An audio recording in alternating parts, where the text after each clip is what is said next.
So we're going to talk about how to reset a Somfy motor. This is something that you're going to want to do if you're dealing with Somfy motors and you're having a hard time fixing an issue with it, or you want to reprogram what you did. The simplest thing is to do this power cut procedure to send it back to factory settings so you can just start programming all over again.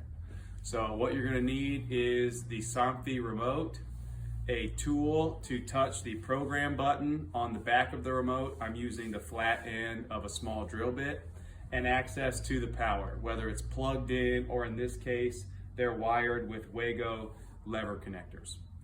So what you're going to do is disconnect power for 3 seconds, reconnect it for at least 8 seconds, disconnect again for 3 seconds, and reconnect it. And that looks like this. Power off, 1, 2, 3. Power back on, 1, 2, 3, 4, 5, 6, 7, 8. Power off, 1, 2, 3. Power back on. The motor jogged. It responded. Now you're going to hold the program button down. It will jog, and you will continue holding it until the second jog.